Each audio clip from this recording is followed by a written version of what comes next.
ਪਹਿਲਾਂ ਤਾਂ ਮੈਂ ਉਹਨਾਂ तमाम ਉਮੀਦਵਾਰਾਂ ਨੂੰ ਵਧਾਈ ਦੇਣੀ ਚਾਹੁੰਦਾ ਹੈ ਔਰ ਆਮ ਆਦਮੀ ਪਾਰਟੀ ਨੂੰ ਵੀ ਆਲ ਦਾ ਬੈਸਟ। ਦੂਜਾ ਨਾਲ ਮੈਂ ਇਹ ਵੀ ਕਹਿਣਾ ਚਾਹੁੰਦਾ ਕਿ ਆਮ ਆਦਮੀ ਪਾਰਟੀ ਜਿਹੜੀ ਕਹਿੰਦੀ ਸੀ ਕਿ ਅਸੀਂ ਸਰਪੰਚਾਂ ਨੂੰ ਲੜਾਵਾਂਗੇ, ਅਸੀਂ ਆਮ ਲੋਕਾਂ ਨੂੰ ਹੌਲੀ ਹੌਲੀ ਅੱਗੇ ਲੈ ਕੇ ਆਵਾਂਗੇ, ਅਸੀਂ ਲੋਕਾਂ ਦੀ ਸਹਿਮਤੀ ਨਾਲ ਉਮੀਦਵਾਰ ਦੇਵਾਂਗੇ। ਕੋਈ ਐਸਾ ਵੀ ਸਮੇਂ ਹੁੰਦਾ ਸੀ ਕਿ ਇੱਕ ਬਾਕਸ ਲਾਇਆ ਜਾਂਦਾ ਸੀ ਤੇ ਉੱਥੋਂ ਦੇ ਲੋਕਾਂ ਦਾ ਓਪੀਨੀਅਨ ਲਿਆ ਜਾਂਦਾ ਸੀ। ਔਰ ਅੱਜ ਕੀ ਹੋਇਆ ਕਿ 2 ਸਾਲਾਂ ਦੀ ਸਰਕਾਰ 92 ਸੀਟਾਂ ਤੋਂ ਬਾਅਦ ਇਸ ਗੱਲ ਤੋਂ ਇਹ ਗੱਲ ਤੈਅ ਹੋ ਜਾਂਦੀ ਹੈ ਕਿ ਅੱਜ ਮਜਬੂਰਨ ਆਪਦੇ 5 ਮੰਤਰੀ ਉਤਾਰਨੇ ਪਏ। ਉਹਨਾਂ ਕੋਲੇ ਹੋਰ ਕੋਈ ਚਿਹਰਾ ਨਹੀਂ ਰਹਿ ਗਿਆ। 2 ਚਿਹਰੇ ਉਹ ਪੋਚਿੰਗ ਕਰਕੇ ਲੈ ਕੇ ਗਏ, ਜਾਨੀ ਕਿ ਰਿੰਕੂ ਜੀ ਨੂੰ ਜਲੰਧਰੋਂ ਲੜਾਇਆ ਗਿਆ, ਜੀਪੀ ਜੀ ਜਿਹੜੇ ਉਹਨਾਂ ਨੂੰ ਪੋਚ ਕੀਤਾ ਗਿਆ ਸਾਡੇ ਲੋਕਾਂ ਨੂੰ। ਕਹਿਣ ਦਾ ਮਤਲਬ ਇਹ ਹੈ ਕਿ 2 ਸਾਲਾਂ ਦੀ ਸਰਕਾਰ ਦੇ ਵਿੱਚ 92 ਸੀਟਾਂ ਵਾਲੀ ਔਰ 13-0 ਕਹਿਣ ਵਾਲਿਆਂ ਕੋਲੇ ਕੋਈ ਨਵੇਂ ਚਿਹਰੇ ਨਹੀਂ ਮਿਲੇ ਔਰ ਉਹਨਾਂ ਹੀ ਚਿਹਰਿਆਂ ਨੂੰ ਲੜਾਇਆ ਗਿਆ। ਸੋ ਪਰ ਆਲ ਦਾ ਬੈਸਟ। ਮੈਨੂੰ ਲੱਗਦਾ ਕਿ ਇਹ ਜਲਦਬਾਜ਼ੀ 'ਚ ਲਿਆ ਗਿਆ ਡਿਸੀਜ਼ਨ, ਜਿਹੜੇ तमाम ਸਰਵੇ ਤੇ ਵੋਟ ਪਰਸੈਂਟੇਜ ਜਿਹੜੀ ਆਈ ਇਹ ਉਹ ਜਲਦੀ 'ਚ ਲਿਆ ਗਿਆ ਡਿਸੀਜ਼ਨ ਹੈ।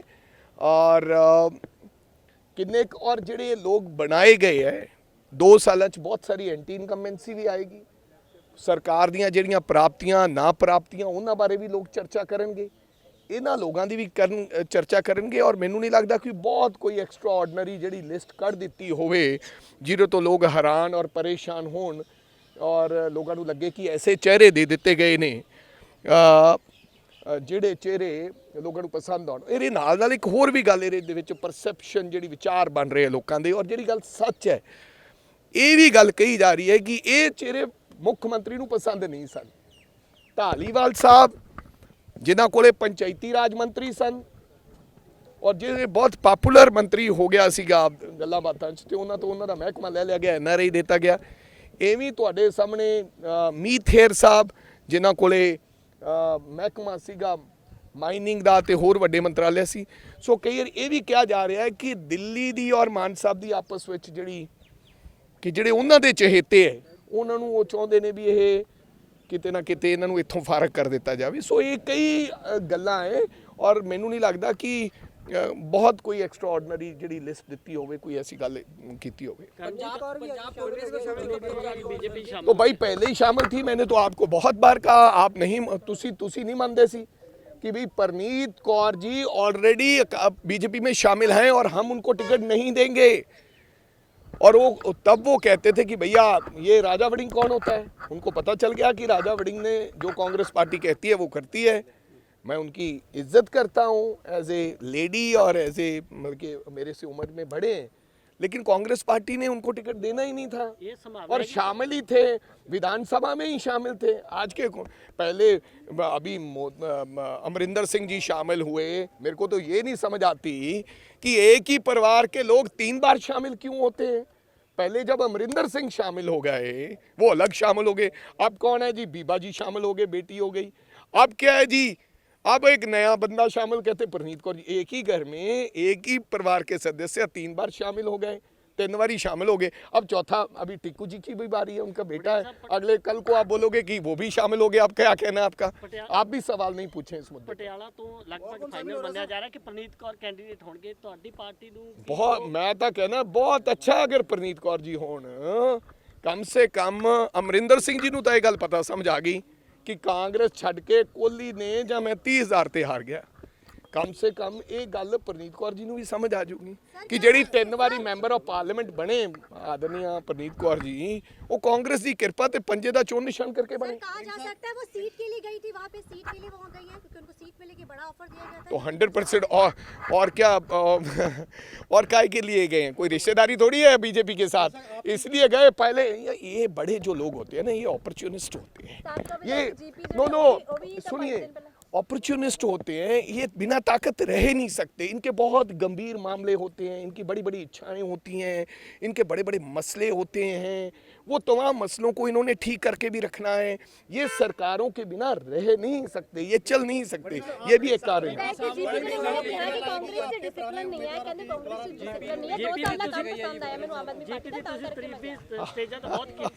कोई जीपी जी बहुत छोटे ਮੇਰੇ ਭਰਾ ਨੇ, ਲੇਕਿਨ ਉਹਨਾਂ ਦਾ ਚਲੇ ਜਾਣਾ ਹੈਰਾਨੀਜਨਕ ਸੀਗਾ। ਲੇਕਿਨ ਮੈਂ ਇਹ ਸਮਝਦਾ ਕਿ ਅੱਜ ਦੇ ਯੁੱਗ ਦੇ ਵਿੱਚ ਓਪਰਚੁਨਿਸਟ ਲੋਕ ਜ਼ਿਆਦਾ ਹੋ ਗਏ ਨੇ। ਹਰ ਵਿਅਕਤੀ ਨੂੰ ਲੱਗਦਾ ਕਿ ਮੈਂ ਜਲਦੀ, ਔਰ ਇਹ ਹਰ ਫੀਲਡ 'ਚ ਹੋ ਗਿਆ, ਚਾਹੇ ਉਹ ਕੋਈ ਵੀ ਹੈ, ਉਹਨਾਂ ਨੂੰ ਲੱਗਦਾ ਕਿ ਮੈਨੂੰ ਕਿੱਥੋਂ ਵੱਧ ਸੈਲਰੀ ਮਿਲੂਗੀ, ਮੈਂ ਉੱਥੇ ਚਲਾ ਜਾਣਾ। ਸੋ ਜਿਹੜੀਆਂ ਕमिटमेंट्स आपकी पार्टी नए उम्मीदवार लेकर आएगी या पुरानों चेहरों को ही टिकट दिया जाएगा? कौन सी हमने तो देखो, हम पहले हमने कभी कहा कि हम आम आदमी को लेकर आएंगे। मेरे जैसे जो लोग चुनाव में लड़े वो आम आदमी थे, जिनका राजनीति में कोई कुछ नहीं था। नए चेहरे भी हमारे बहुत आए। हम हमेशा वो बात करते हैं जो होने वाली। बहुत से पुराने चेहरे भी आएंगे, बहुत से नए चेहरे भी आएंगे, ये मिक्स एंड मैच होगा। यंगस्टर भी आएंगे, यंगस्टर भी आएंगे, सीनियर भी आएंगे। कहा जा रहा है कि बड़े नेता अपने चुनाव नहीं लड़ना चाहते लोकसभा का, नवजोत सिंह सिद्धू का भी नाम उसमें है। भाई ऐसा कौन नेता चुनाव नहीं लड़ना चाहता या लड़ना चाहता है, मेरे को इस बारे में कोई जानकारी नहीं है। लेकिन जो जीतने वाले नेता होंगे, चाहे वो बड़े होंगे छोटे होंगे, कांग्रेस पार्टी को, राहुल गांधी को, किसी मतलब कि कौन डिनाई कर रहा है? अगर कोई किसी को पार्टी कहेगी कि जिसको भी आदेश करेगी, मेरे को लगता है वो पार्टी लड़े। ਕਹਿੰਦੇ ਹੋਏ ਨਜ਼ਰ ਆਏ ਸੀਗੇ, ਕਹਿੰਦੇ ਰਾਜਾ ਵੜਿੰਗ ਨੂੰ ਵੀ ਚੋਣ ਲੜਨੀ ਚਾਹੀਦੀ ਹੈ, ਪ੍ਰਤਾਪ ਬਾਜਵਾ ਨੂੰ, ਨਵਜੋਤ ਸਿੰਘ ਸਿੱਧੂ ਨੂੰ, ਸੁਖਜਿੰਦਰ ਰੰਧਾਵਾ ਨੂੰ, ਸਾਰਿਆਂ ਨੂੰ ਲੋਕ ਸਭਾ ਚੋਣਾਂ ਲੜਨੀਆਂ ਚਾਹੀਦੀਆਂ। ਸੋ ਮੈਨੂੰ ਨਹੀਂ ਪਤਾ ਵੀ ਪ੍ਰਗਟ ਸਿੰਘ ਕੀ ਕਹਿੰਦੇ ਹੋਏ ਨਜ਼ਰ ਆਏ। ਚੰਗੀ ਗੱਲ ਹੈ, ਪ੍ਰਗਟ ਸਿੰਘ ਜੀ ਦੀ ਇਸ ਬਾਰੇ ਇਹ ਸੋਚਣੀ ਹੋਗੀ। ਹਰ ਬੰਦੇ ਦਾ ਆਪਣਾ ਆਪਣਾ ਆਈਕਿਊ ਹੈ, ਆਪਣਾ ਆਪਣਾ ਵਿਚਾਰ ਹੈਗਾ। ਪ੍ਰਗਟ ਸਿੰਘ ਜੀ ਦਾ ਇਹ ਵਿਚਾਰ ਹੈ, ਹੋ ਸਕਦਾ ਇਹ ਵਿਚਾਰ ਵਧੀਆ ਹੋਵੇ। ਸੋ ਤਿਆਰੀ ਕਰ ਰਹੇ ਹੋ ਸਰ? ਦੇਖੋ ਮੈਂ ਤਾਂ 13 ਦੀਆਂ 13 ਸੀਟਾਂ ਦੀ ਤਿਆਰੀ ਕਰ ਰਿਹਾ। ਰਾਜਾ ਵੜਿੰਗ ਤਾਂ ਜਦੋਂ ਮਾੜੇ ਹਾਲਾਤ ਸਨ, ਜਦੋਂ ਕੇਂਦਰੀ ਮੰਤਰੀ ਸੀ ਹਰਸਿਮਰਤ ਕੌਰ ਬਾਦਲ, ਉਦੋਂ ਉਹਦੇ ਸਾਹਮਣੇ ਜਾ ਕੇ ਲੜਿਆ, ਆਪਦਾ ਹਲਕਾ ਛੱਡ ਕੇ ਲੜਿਆ, ਬੀਬਾ ਜੀ ਦੇ ਸਾਹਮਣੇ ਲੜੇ। ਸੋ ਮੇਰੇ ਕਹਿਣ ਦਾ ਮਤਲਬ ਰਾਜੇ ਵੜਿੰਗ ਦੀ ਤਾਂ 13 ਦੀਆਂ 13 ਸੀਟਾਂ ਤੋਂ ਤਿਆਰੀ ਹੈ, ਜਿੱਥੋਂ ਪਾਰਟੀ ਇਹ ਲੱਗੇਗਾ। ਪਰ ਮੈਂ ਕਿਸੇ ਦਾ ਅਧਿਕਾਰ ਜਾਂ ਉੱਥੇ ਹੋਰ ਮੇਰੇ ਨਾਲ ਮਜ਼ਬੂਤ ਕੈਂਡੀਡੇਟ ਹੋਵੇ, ਉੱਥੇ ਹੋਰ ਹੋਵੇ, ਉਹ ਨਹੀਂ ਲੈਣਾ ਚਾਹੁੰਦਾ। ਲੇਕਿਨ ਜੇ ਅਗਰ ਮੈਨੂੰ ਪਾਰਟੀ ਕਿਤੋਂ ਕਹੇਗੀ ਤਾਂ ਰਾਜਾ ਵੜਿੰਗ ਕਿਤੋਂ ਕਹਿ ਸਕਦਾ ਕਿ ਨਹੀਂ। ਲਿਸਟ ਕਦੋਂ ਆ ਜਾਏਗੀ? 13 ਦੀਆਂ 13 ਤੋਂ ਲਿਸਟ ਕਦੋਂ ਆ ਜਾਏਗੀ ਤੁਹਾਡੀ? ਲਿਸਟ ਐਸੀ ਲਿਆਵਾਂਗੇ, ਲਿਸਟ ਆ ਜਾਏਗੀ, ਤੁਸੀਂ ਦੇਖੋਗੇ। ਬਲਕਿ ਸ਼ੇਰ ਦੀ ਸਵਾਰੀ ਕਰਾਂਗੇ, ਤੁਸੀਂ ਦੇਖੋ ਕੀ ਹੋਏਗਾ। ਮੁੱਖ ਮੰਤਰੀ ਦੇ ਦੋਸਤ ਕਰਮਜੀਤ ਅਨਮੋਲ ਨੂੰ ਵੀ ਟਿਕਟ ਦਿੱਤੀ ਹੈ, ਕਿਸ ਤਰ੍ਹਾਂ ਦੇਖਦੇ ਹੋ? ਹਾਂਜੀ, ਕਿਹਨੂੰ ਦਿੱਤੀ? ਕਰਮਜੀਤ ਅਨਮੋਲ। ਮੈਂ ਤਾਂ ਤੁਹਾਨੂੰ ਕਹਿ ਰਿਹਾ, ਕਿਤੇ ਦੋਸਤ ਆ ਗਏ, ਕਿਤੇ ਪੁਰਾਣੇ ਚਿਹਰੇ ਆ ਗਏ, ਇਹ ਤਾਂ ਆਉਣ ਵਾਲਾ ਸਮਾਂ ਦੱਸੇਗਾ। ਹੁਣ ਉਹ ਮੁੱਖ ਮੰਤਰੀ ਸਾਹਿਬ ਜਿਹੜੀ 13-0 ਵਾਲੀ ਗੱਲ ਕਰਦੇ ਸੀ, ਉਹ ਨਹੀਂ ਕਿਸੇ ਨੇ ਸਵਾਲ ਪੁੱਛਿਆ ਵੀ 13-0 ਕੀ ਹੈ। 13-0 ਮਤਲਬ ਕਿ ਆਪ 0 ਤੇ ਤਾਂ ਨਹੀਂ ਰਹਿਣ ਵਾਲੇ।